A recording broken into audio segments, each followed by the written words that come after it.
একদিন ঘন জঙ্গলে এক গর্বিত সিংহ বাস করত। সে ছিল জঙ্গলের রাজা।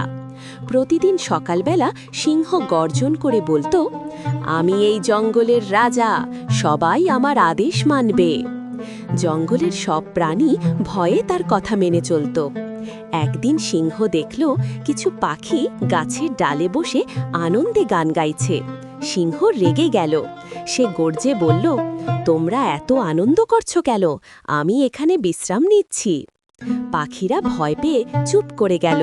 কিন্তু এক সাহসী পাখি, নাম তার টিয়া, বলল, হে রাজা, আমরা শুধু গান গাইছিলাম, এতে কারো ক্ষতি হয়নি। সিংহ গর্জে উঠল, আমার সামনে কথা বলার সাহস তোমার হলো?